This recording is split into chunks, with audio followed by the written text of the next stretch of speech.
হাজরত ওমর সারা রাত্র ঘুরে ঘুরে ঘুরে ঘুরে লক্ষ্য করলেন বেদুইন পল্লীতে এক মহিলা রাতের আধারে তাঁবুর পাশে বসে বসে চুলার মধ্যে পানি দিয়ে কি যেন জাল দিচ্ছে, আর মাঝে মধ্যে তার বাচ্চাটা কেঁদে কেঁদে উঠতেছে, কোলের বাচ্চা কেঁদে কেঁদে উঠে।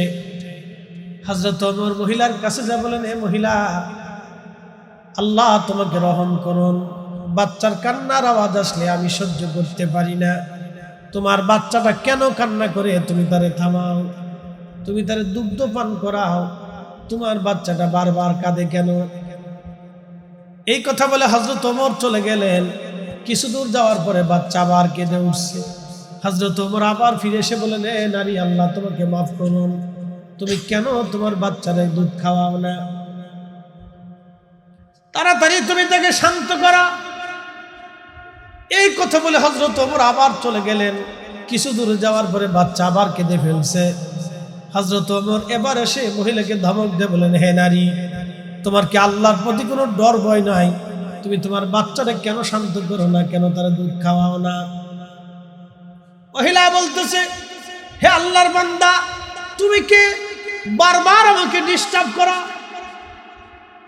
একসাথে বলবেন আল্লাহু আকবার। মুসলিম মিল্লাতের খলিফারে এক বেড়ি ধমক দিচ্ছে, হ্যাঁ আল্লাহর বান্দা, তুমি বারবার আমাকে ডিস্টার্ব করতেছো, তুমি কেন? চিন্তা করে হযরত সাইয়েদুনা ওমর ডেকে বলতেছেন, হে নারী, তুমি কেন বারবার তোমার বাচ্চাটারে কষ্ট দাও, কেন দুধ পান করাও না, কারণ কি বলো? মহিলা আবার গোপন কথা বলে ফেলে দিয়া বলে, তুমি কি জানো না, খলিফাতুল মুসলিমিন হযরত ওমর যে বাচ্চার দুধ ছাড়ানো হবে সেই বাচ্চার মাসিক ভাতা দেবে। আমাদের দেশে যে ভাতা, বুড়া ভাতা, বৃদ্ধ ভাতা, অসুস্থ ভাতা, এরকম কিছু ভাতা ছিল না, তখন আসে কিনা জানি না। এই ভাতার সিস্টেমটা 1450 বছর আগে হযরত ওমর রাদিয়াল্লাহু তাআলা চালু করছে। একসাথে বলেন আল্লাহু আকবার। ইসলাম কতটা আপডেট দেখছেন আপনি? ইসলাম কতটা আধুনিক আপনি দেখেন। এখন তো ভাতা দিচ্ছে, ইউরোপিয়ানরা এখন তাদের বাচ্চা হইলে ভাতা দেয়, কিন্তু এই ভাতার সিস্টেমটা আল্লাহর নবীর সাহাবী হযরত ওমর 1400 বছর আগে চালু করে দিয়েছে। একসাথে বলবেন আল্লাহু আকবার। হযরত ওমর পরিচয় গোপন রাখছে, হে পুরুষ, তুমি কি জানো না, খলিফাতুল মুসলিমিন ওমর বাচ্চাকে দুধ ছাড়ানোর পরে মাসিক ভাতা দেবে বাইতুল মাল থেকে। আমি এই জন্য আমার বাচ্চাকে দুধ ছাড়ানোর জন্য চেষ্টা করতেছি, কিন্তু আল্লাহর আইন অনুযায়ী একটা মা 2 বছর পরিপূর্ণ দুধ পান করাবে। আল্লাহর বিধান অনুযায়ী একজন মা মিনিমাম 2 বছর তার সন্তানকে দুধ পান করাইতেই হবে, আল্লাহর আইনে বাধ্যতামূলক।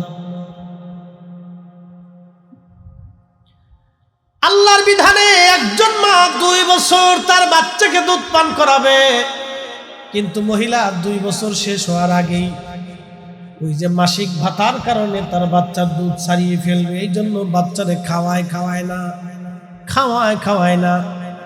হযরত ওমর চিন্তায় পড়ে গেলেন, সর্বনাশ, কত মা জানি টাকার জন্য তার বাচ্চারে দুধ পান থেকে বিরত রাখছে। হযরত ওমর কিয়ামতের ময়দানে আল্লাহর দরবারে কি জবাব দিবে, এই চিন্তা করে হযরত ওমর পেরেশান হয়ে মসজিদে নববীতে চলে আসলেন।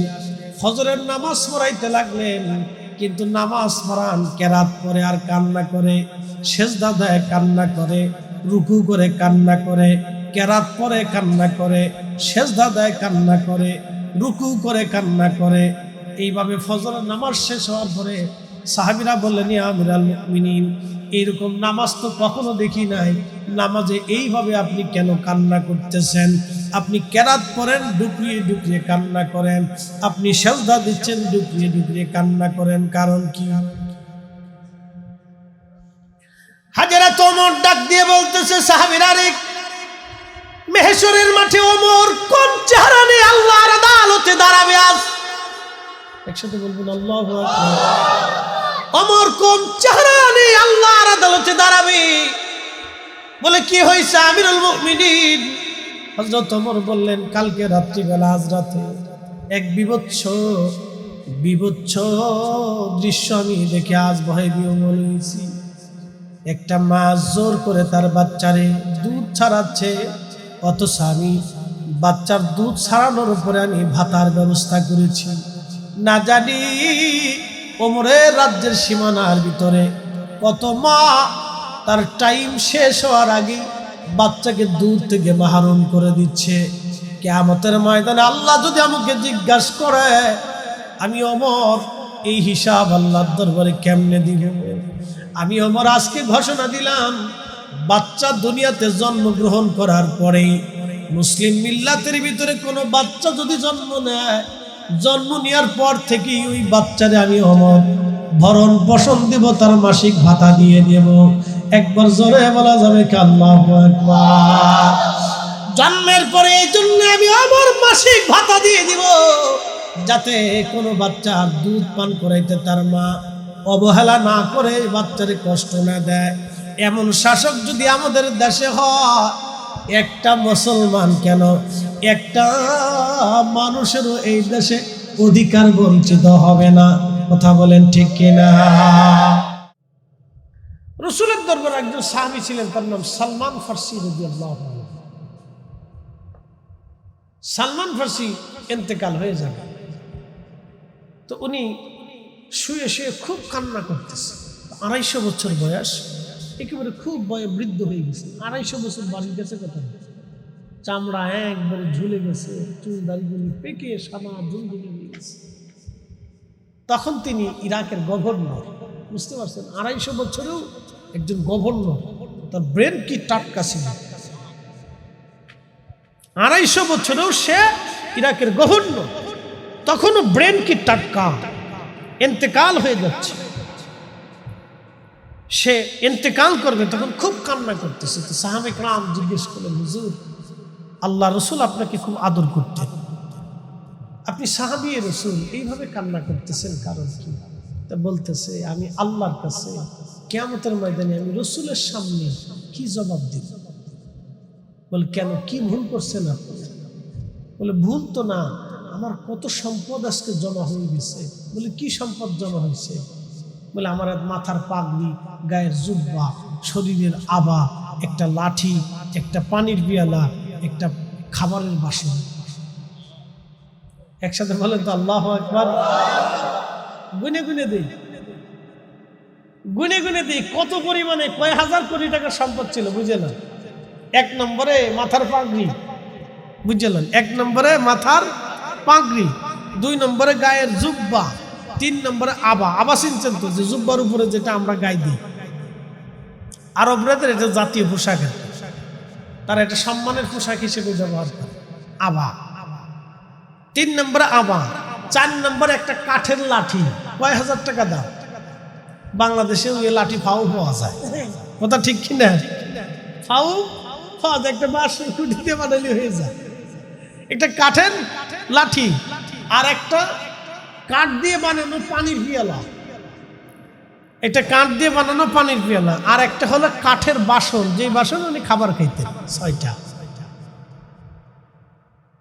তো উনি খুব কাঁদতেছে, আমি কিয়ামতের ময়দানে আল্লাহ রসুলের সামনে কোন মুখ নিয়ে দাঁড়াবো? বলে, কেন? আল্লাহর নবী ইন্তেকালের সময় দুনিয়ার সব আল্লাহ রাস্তায় দান করে দিয়ে গেল, আর আমার কতগুলি সম্পদ জমা হয়ে গেছে। সাহাবী রাসূল, সাহাবী রাসূল, এই জন্য আল্লাহ রসুল বলে গেছেন, আল্লাহ আল্লাহ ফি আসহাবি, আল্লাহ আল্লাহ ফি আসহাবি। তোমরা আল্লাহকে ভয় করো, আল্লাহকে ভয় করো আমার সাহাবীদের ব্যাপারে। লা তাত্তাখিদুহুম গারাদাম মিন বাদি, আমার ইন্তেকালের পরে আমার কোন সাহাবীদের ত্রুটি বিচ্যুতি বের করে সমালোচনা করবে না। ফামান হাব্বাহুম ফাবি হুব্বি হাব্বাহুম, তাদেরকে কেউ ভালোবাসলে আমি নবীকে ভালোবাসা হবে। ফামান আবগাদানি ওমান আবগাদানি আবগাদাহুম, তাদেরকে কেউ যদি গালি দেয়, কষ্ট বলে, মন্দ বলে, আমি নবীকে মন্দ বলা হবে। একসাথে বলা যাবে না আল্লাহু আকবার? সাহাবী রাসূল। পৃথিবীর মাটি খুঁজে হলো এরকম একটা মানুষ আপনি খুঁজে পাবেন। সারা পৃথিবীতে তন্ন তন্ন করে খুঁজলেও একটা মানুষ এরকম খুঁজে পাবেন। নবীর ছাত্র, রাসূলের ছাত্র। হযরত সালমান ফারসিকে দেখে তো হায়রান সাহাবীরা, রে আমি ইন্তেকাল হয়ে যাব, ইন্তেকাল হয়ে যাওয়ার পরে আমার এই জুব্বা এবং আবার কাপড় দিয়ে আমাকে কাফন বানাইবা। কাফন বানানোর পরে যত কাপড়, লাঠি এবং বাসন, পানির পিয়ালা, বাকি যা থাকবে তোমরা সব গরিব মানুষের মাঝে বন্টন করে দিবা। সাবধান, একটা জিনিসও যেন বেঁচে না থাকে, কারণ আমার রাসূল দুনিয়ার থেকে মুজাহাদা করে চলে গেছেন। আমিও সালমান ফারসি দুনিয়ার থেকে মুজাহাদা করে চলে যাব। কিয়ামতের ময়দানে কোনো সম্পদ নিয়ে আমি আমার রাসূলের সামনে দাঁড়াবো না। একবার জোরে বলা যাবে কি আল্লাহু আকবার। আশিকে রাসূল, জোরে বলেন আশিকে, একসাথে বলেন আশিকে, জোরে বলেন আশিকে। এই জন্য আল্লাহ বলছেন কুল কুল, হুজুর আপনি বলে দেন, ইন কুনতুম তুহিব্বুনাল্লাহ। প্রথম শর্ত, আমাকে যদি ভালোবাসতে হয়। কাকে? আল্লাহ। জোরে বলেন কাকে? দেখেন এখান থেকে আপনাকে চারটি জিনিস আর বুঝে দিয়ে দেন। এই কোরআনের আয়াত থেকে আপনাকে অনেক কিছু আর শিখিয়ে দিয়েছে। কুল, হুজুর আপনি বলে দেন, ইন কুনতুম তুহিব্বুনাল্লাহ। কেউ যদি আমি আল্লাহকে ভালোবাসতে চাই, কেউ যদি বলে আমি আল্লাহকে ভালোবাসবো, ফাত্তাবিউনি, সেজন্য আপনার ইত্তেবা করে। ও নবী, সেজন্য আপনার ইত্তেবা করে, অনুসরণ করে, অনুকরণ করে। কেউ যদি আমি আল্লাহকে ভালোবাসতে চাই, কেউ যদি বলে আমি মালিককে ভালোবাসি, যদি আমি আল্লাহকে ভালোবাসার কথাই বলে, তাহলে প্রথম শর্ত ফাত্তাবিউনি, সেজন্য আপনি নবীর ইত্তেবা করে। ফাত্তাবিউনি, কোরআনে আরেক জায়গায় আল্লাহ বলে দিলেন, ইয়া আইয়ুহাল্লাযীনা আমানু, হে ঈমানদার, তোমরা যারা ঈমান আনছো, এক আল্লাহতে বিশ্বাস করেছো, ফেরেশতায় বিশ্বাস করেছো, কেরামান কাতিবিনে বিশ্বাস করেছো, মুনকার নেকিরে বিশ্বাস করেছো, জিবরাইলে বিশ্বাস করেছো, নবীর উপরে এক কিতাব নাজিল হয়েছে বিশ্বাস করেছো, মুহাম্মাদুর রাসূলুল্লাহ সাল্লাল্লাহু আলাইহি ওয়াসাল্লাম এই বিধানে যারা বিশ্বাস করেছো, নবীর আগে যত নবী এসেছে, যত কিতাব নাজিল হয়েছে, এই নবী এবং কিতাবে যারা বিশ্বাস করেছো, কবরে সওয়াল জবাব হবে বিশ্বাস করেছো, হাসরের মাঠে দাঁড়াইতে হবে বিশ্বাস করেছো, মিজানের পাল্লা হবে বিশ্বাস করেছো, হাউজে কাউসার হবে বিশ্বাস করেছো, ডান হাতে আমলনামা বাম হাতে আমলনামা যাবে বিশ্বাস করেছো, ফুলসিরাত হবে বিশ্বাস করেছো, হিসাব নিকাশ আল্লাহ টান দিবে, বিচার ফয়সালা হবে বিশ্বাস করেছো,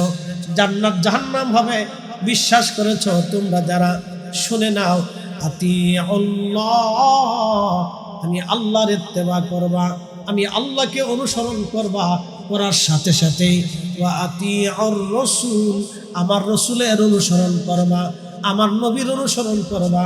আমি আল্লাহর অনুসরণ যেমনে করবা, আমার রাসূলের অনুসরণ তেমনি করবা। আতিউল্লাহ শব্দ আল্লাহর জায়গায় আতিউন শব্দ ব্যবহার করলেন, আমার রাসূলের জায়গায় একই আতিউন শব্দ আল্লাহ ব্যবহার করলেন। আল্লাহর ক্ষেত্রে আতিউন, রাসূলের ক্ষেত্রে আতিউন, আল্লাহর ক্ষেত্রে আতিউন, রাসূলের ক্ষেত্রে আতিউন। পৃথিবীর আর অন্য কারোর ক্ষেত্রে আল্লাহ আতিউন শব্দ ব্যবহার করেন নাই। আল্লাহর ক্ষেত্রে আতিউন যেমন, রাসূলের ক্ষেত্রে আতিউন তেমন। বলে কি কারণে? কোরআনের অপর আয়াত আল্লাহ বলে দিলেন, মাইয়ুতির রাসূল ফাকাদ আতা আল্লাহ, নবীর ইত্তেবা হলেই আমি আল্লাহর ইত্তেবা হয়ে যায়, নবীর ইত্তেবা হলে আমি আল্লাহর ইত্তেবা হয়ে যায়। এই জন্য নবীর জীবনে কোনো ভুল নাই, নবীর জীবনে খাতা নাই, নবীর জীবনে আইব নাই, নবীর জীবনে ত্রুটি নাই, নবীর জীবনে বিচ্যুতি নাই। আল্লাহ নবী নিষ্পাপ, মাসুম, নিষ্কলঙ্ক। কথা বলেন ঠিক না বেঠে? প্রিয় উপস্থিতি, খুব মনোযোগ দিয়ে কুল হুজুর আপনি বলে দেন, ইন কুনতুম তুহিব্বুনাল্লাহ ফাত্তাবিউনি ইউহিব্বুকুমুল্লাহ।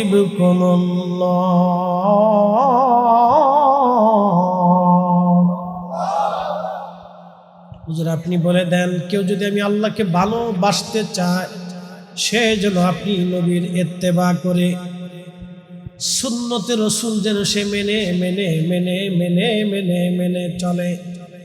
এই আমার দিকে তাকাবেন, নবীকে মহাব্বত করা হয় দুই ধরনের, মহাব্বত দুই ধরনের। আবার বলি শোনেন, মহাব্বত দুই ধরনের, একটা মহাব্বতে সিফাতি আর একটা মহাব্বতে জাতি। মহাব্বতে সিফাতির জায়গা নবী বললেন, মান আহাব্বা সুন্নতি ফাকাদ আহাব্বানি ওয়া মান আহাব্বানি কানা মাই ফিল জান্নাহ। প্রিয় নবী বললেন, মান আহাব্বা সুন্নতি, আমি নবীর সুন্নাহকে কেউ যদি মহাব্বত করে, ভালোবাসে, যেমন আপনি বলি দাড়ি, কার সুন্নত? সমস্ত নবীদের সুন্নত। এমন কোন নবী নাই যে নবী দাড়ি না রেখেছেন, এমন কোন নবী নাই যে নবী দাড়ি না রেখেছেন। এখন আপনি যদি বলেন আমি রসুলকে মহাব্বত করি, ভালো কথা, মহাব্বত দুই ধরনের আসতে পারে, কিন্তু মহাব্বতের সিফাতি যেটা, সেটা আল্লাহ রসুল বলেন, আমার এই সুন্নাহকে কেউ যদি ভালোবাসে, তাহলে আমি নবীকে ভালোবাসা হবে। আর যে আমি নবীকে ভালোবাসবে, কানা মাই ফিল জান্নাহ, সে আমার সাথে সাথে কিয়ামতের ময়দানে জান্নাতে চলে যাবে, জান্নাতে চলে যাবে, জান্নাতে চলে যাবে, জান্নাতে চলে যাবে, জান্নাতে চলে যাবে।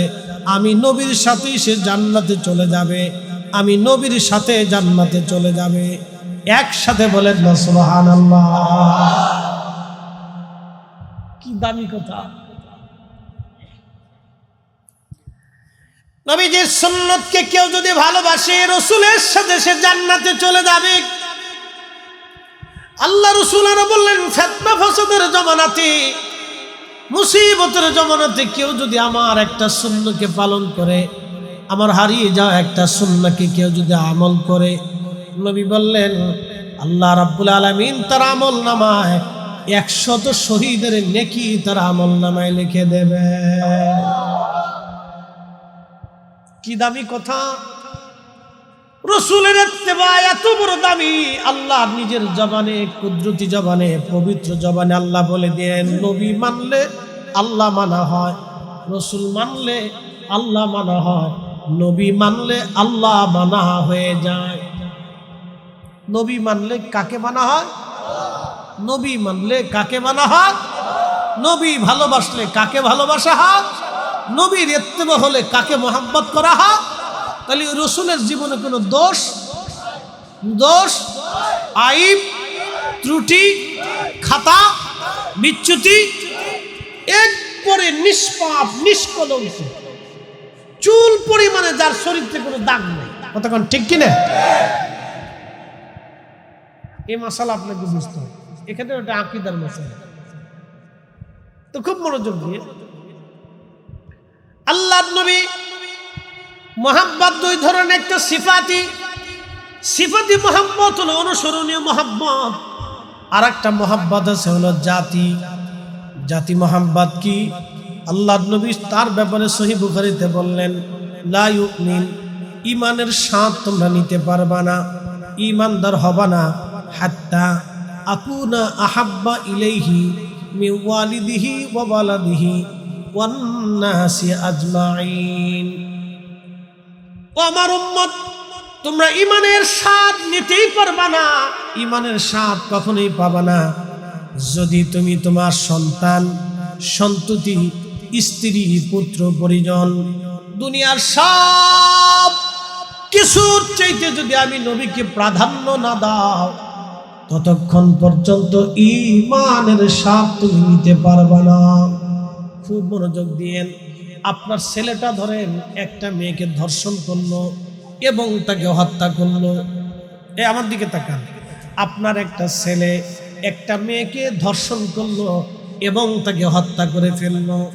বলেন তো এর চাইতে নিকৃষ্ট কাজ পৃথিবীতে আর কিছু হতে পারে না। কথা কোন ঠিক কিনা? পৃথিবীর সবচেয়ে বড় নিকৃষ্ট কাজের একটা কাজ হলো একটা মেয়েকে ধর্ষণ করা এবং তাকে হত্যা করা। পৃথিবীর সবচেয়ে বড় নিকৃষ্ট কাজ। এখন ছেলেটা করে ফেলেছে, আপনি তার বাবা, আপনি বাবা হওয়ার পরেও কলিজার ভিতর থেকে আপনি তারে ভালোবাসেন, যার কারণে বাবা হইয়াও তার জেল জরিমানা, তার মৃত্যু এবং তার ফাঁসির কাষ্ট থেকে বাঁচানোর জন্য আইন আদালত, পুলিশ প্রশাসন, টাকা পয়সা, শ্রম দিয়ে আপনি চেষ্টা করেন ছেলেটাকে বাঁচানোর জন্য, কারণ আপনি তার বাবা, হৃদয়ের গভীর থেকে আপনি তাকে ভালোবাসেন। ওই ভালোবাসার কারণে ছেলেটা যে অনেক বড় অপরাধ করছে আপনার কাছে অপরাধ মনে হয় না, আপনার কাছে অপরাধ আজ মনে হচ্ছে না, কিন্তু ছেলেটা জঘন্য কাজ করেছে, তারপরও আপনি তাকে বাঁচাইতে চান। আপনার স্ত্রী, তার মা ছেলের জন্য কান্নাকাটি করে, কিন্তু মেয়েটাকে যে মেরে ফেলছে তার জন্য কান্নাকাটি করে না, ছেলের জন্য কান্নাকাটি করে, কারণ মা তার হৃদয়ের গভীর থেকে ছেলেকে ভালোবাসে। এত বড় অপরাধ তারপরও মার কাছে মনে হচ্ছে না, কারণ ছেলেকে ভালোবাসে। মা তার হৃদয়ের গভীর থেকে ভালোবাসে। আর একটু বুঝাই আপনাদেরকে বলে দিয়ে যাই, আপনাদের দেশে মুরগা আছে, মুরগি, প্রত্যেক মুরগিতে মুরগির পেটের নিচে ডিম দেয়। কতদিন ডিম তা দেয়? একটা মুরগি 20 দিন, 22 দিন, 26 দিন ডিমের উপর তা দেয়। কেন তা দেয়? তখন মুরগিটা খাবার খায় না, মুরগি খাবার খায় না, প্রয়োজন মতো সে খাবার খায় না, 24 ঘন্টা ডিমের উপরে সে বসে থাকে, কারণ ডিমটাকে গরম রাখতে হবে। সে খাইতে গেলে ডিম ঠান্ডা হয়ে যাবে, ঠান্ডা হলে বাচ্চা হবে না, ডিমটাকে গরম রাখতে হবে।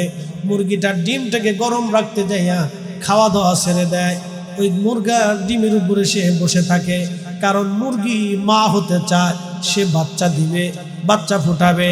একটা মুরগি আল্লাহর দেওয়া দায়িত্ব পালন করতে যাইয়া ডিমের উপরে তা দিয়ে বসে থেকে থেকে থেকে থেকে ওই ডিম থেকে বাচ্চা বের হয়। বাচ্চা বের হয়ে যাওয়ার পরে ওই মুরগিটা ডিম বাচ্চাগুলি নিয়ে জঙ্গলের মধ্যে যায়। আপনি খুদ ছিটিয়ে দিলেন, খাবার ছিটিয়ে দিলেন, মুরগি নিজে খায় না, টুকরায় টুকরায় বাচ্চাদের মুখের মধ্যে দেয়, পড়ায় পড়া আঙ্গুল দিয়ে বাচ্চাদের মুখের মধ্যে দিয়ে খাবার খাওয়ায়। সে বাচ্চারা খাবার খাওয়ায়, নিজে তেমন কিছু খায় না, তখনও বাচ্চাদেরকে খাওয়ায়, কারণ মুরগি মা তার হৃদয় থেকে তার বাচ্চাদেরকে ভালোবাসে। শিগাল আসছে বাচ্চা ধরে নেওয়ার জন্য, ঠিক তখনই মুরগিটা ওই শিগালের সাথে নিজের জীবন বিপন্ন হবে জেনেও ওই শিগালের সাথে মারামারি করে, বাচ্চা বাঁচানোর জন্য মারামারি করে। এটার নাম মা, এটার নাম মা। আমাদের সন্তানরা যদি বুঝতো মা কি জিনিস, বাবা কি জিনিস, তাহলে কোনো সন্তান বাবা মার চেহারার দিকে চোখ গরম করে তাকাইতো না। যদি আমাদের ছেলেরা মেয়েরা বুঝতো মা কি জিনিস, বাবা কি জিনিস, তাহলে একটা নারীর অন্ধ প্রেমে পড়িয়া ওই নারী নিয়ে বাবা মা ছেড়ে চলে যেত না। কোনো মেয়ে যদি জানতো বাবা মা কি জিনিস, তাহলে ওই মেয়েটা অন্য পুরুষের হাত ধরে চলে যেয়ে মা বাবার ইজ্জত নষ্ট করতো না। কথা বলেন ঠিক কিনা? কখনোই করতো না। কিন্তু সে পরে বুঝে আর আফসোস করে আর অনুতপ্ত হয়। কিন্তু ঠিক যখন সে যৌবন প্রাপ্ত তখন সে বুঝে না। নবী আমার ডাকতে বলতেছে, সাহাবীরা, উম্মতের আরেক মা কলিজার ভিতর থেকে সন্তানকে যেমন ভালোবাসে, তার চেয়ে বেশি ভালোবাসা আমাকে দিতে হবে। একসাথে বলা যাবে কি আল্লাহু আকবার? বুঝতে কি কোনো অসুবিধা হচ্ছে আপনাদের? হৃদয়ের গভীর থেকে আপনি সন্তানকে নিঃস্বার্থভাবে যেভাবে ভালোবাসেন, প্রিয় নবী বলতেছেন ওইভাবে হৃদয়ের গভীর থেকে নিঃস্বার্থভাবে আমি নবীকে ভালোবাসতে।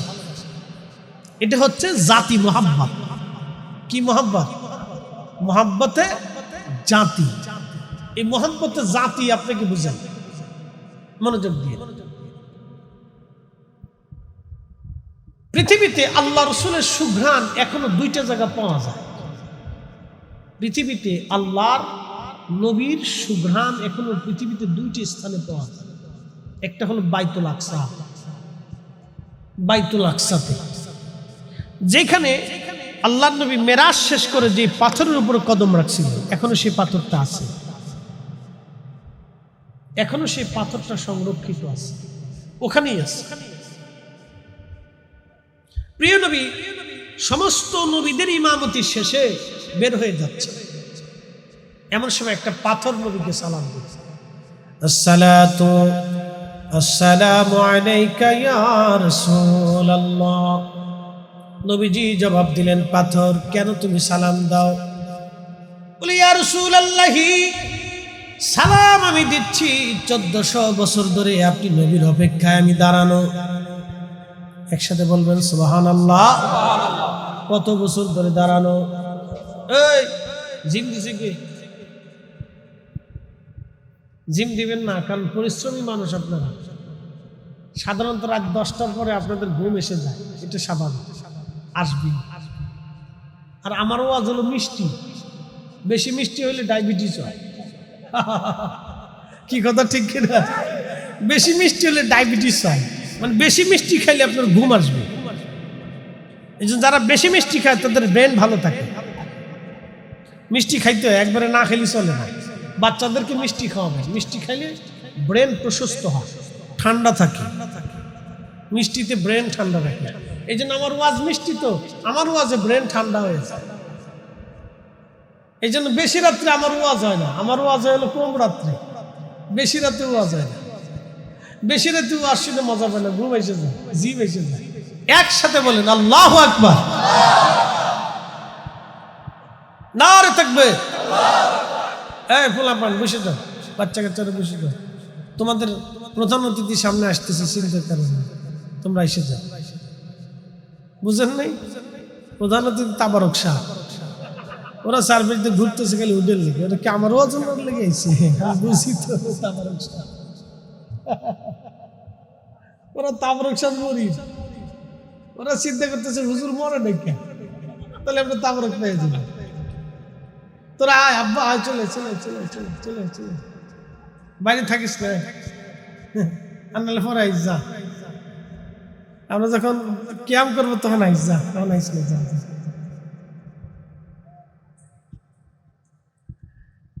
খুব মনোযোগ দিয়ে মোহাব্বতে জাতি পাথর দাঁড়ানো। নবীজি বললেন, কত বছর? বলি, ইয়া রাসূলুল্লাহ 1400 বছর ধরে দাঁড়ানো আছি। একসাথে বলা যাবে সুবহানাল্লাহ। কত বছর? 1400 বছর ধরে আপনার অপেক্ষায় দাঁড়ানো আছি। বলে, কেন দাঁড়ানো? হুজুর আমি শুনছি আপনি এখানে আসবেন, সমস্ত নবীদের ইমামতিতে নামাজ পড়ে আপনি উরুস করবেন, আসমানের দিকে রওনা হবে, দিদার এলাহি হবে, মেরাজে যাবেন। প্রিয় নবীজি, শুধুমাত্র আপনার কদম মোবারকের ধুলির আশায় আমি পাথর 1400 বছর ধরে দাঁড়ানো। আপনি আমার পিঠের উপরে কদম রেখে বুরাকে সওয়ার হবেন, ওই কদমের একটু কদমের ধুলির আশায়, শোয়ার আশায় আমি পাথর 1400 বছর ধরে দাঁড়ানো আছি। চিৎকার মেরে ধরে বলবেন কি মারহাবা।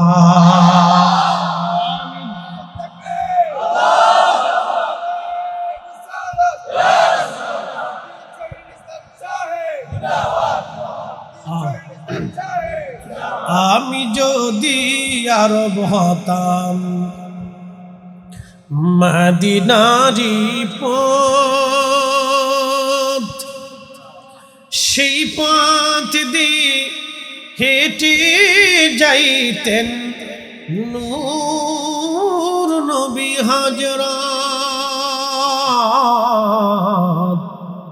নূর নবী হযরত।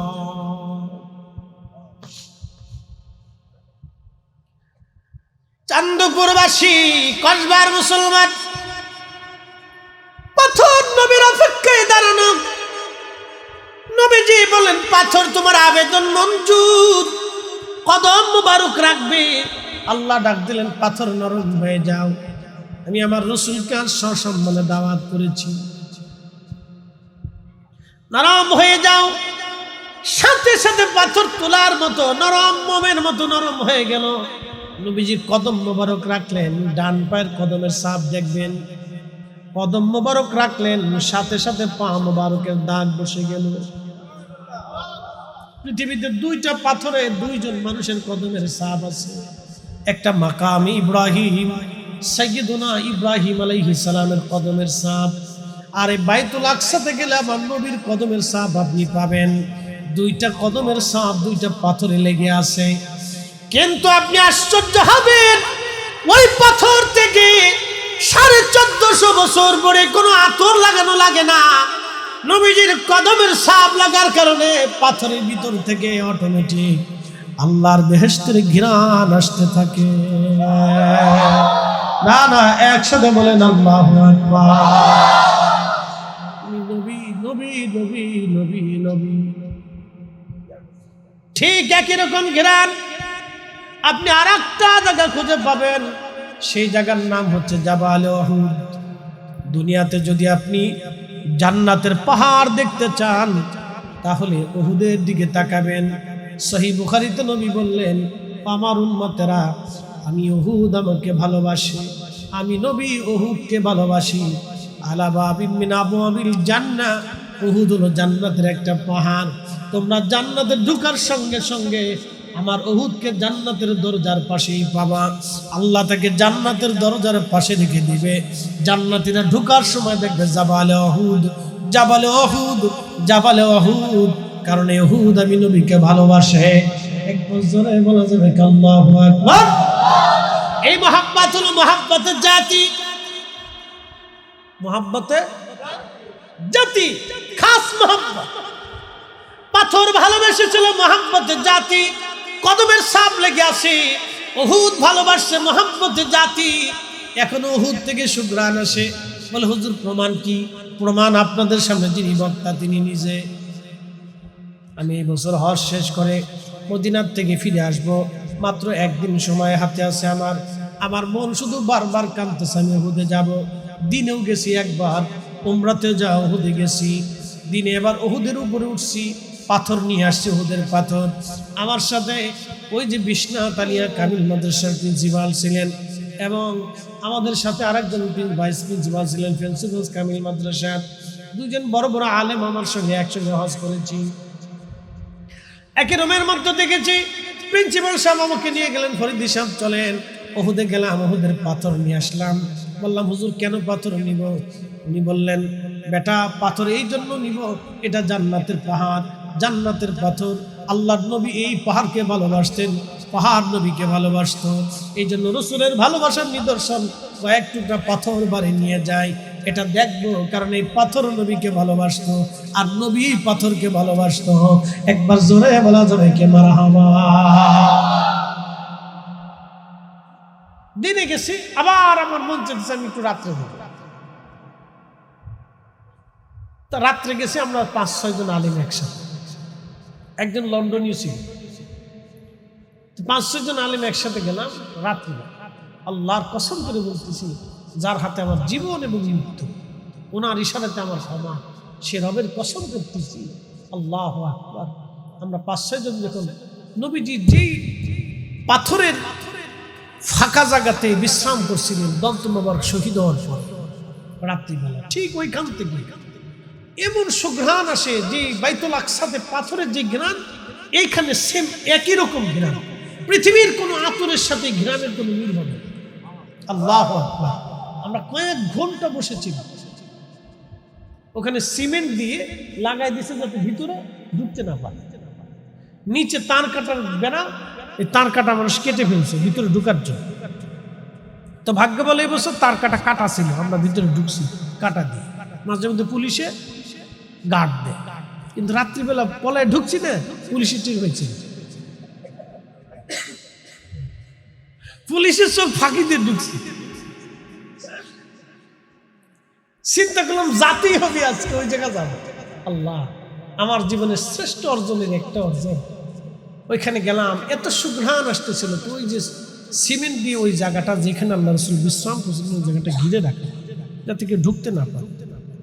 ঢুকে কেউ বসবে, ওখানে কদম দিবে, বেয়াদবি হতে পারে, তাই না? এই জন্য ওরা সিমেন্ট দিয়ে লাগিয়ে রাখছে। কিন্তু জানালার মতো একটু ফাঁকা করে রাখছে যাতে ভিতরে দেখা যায়। ওইখানে রাত্রিবেলা উঠে মাথা ভিতরে ঢুকাইলাম, শরীর তো ঢুকানো যাবে না, মাথা ভিতরে ঢুকানোর পরে লক্ষ্য করলাম আল্লাহু আকবার, আল্লাহ নবী যেখানে বিশ্রাম করেছিলেন ওইখান থেকে এত পরিমাণে সুঘ্রাণ আসতেছে, আল্লাহ এত সুন্দর সুঘ্রাণ আসতেছে। আমরা মোহিত হলাম, এশার নামাজ পড়লাম, নফল পড়লাম, মিলাদ শরীফ পড়লাম, দোয়া করলাম, দীর্ঘ সময় কান্নাকাটি করলাম, ওইখানে বসে থেকে আল্লাহর জিকির আদায় করলাম, দীর্ঘ সময় ওইখানে বসে রইলাম।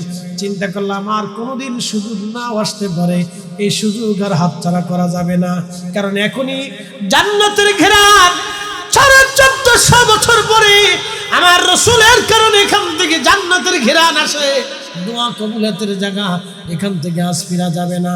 দীর্ঘ সময় বারবার আমরা দোয়া করতে লাগলাম। আল্লাহ দোয়ার ভিতরে এতই বরকত খুঁজে পেয়েছিলাম, আল্লাহ আল্লাহ ওইখান থেকে একবারে মদিনার সবুজ মিনারা দেখা যাইতেছিল।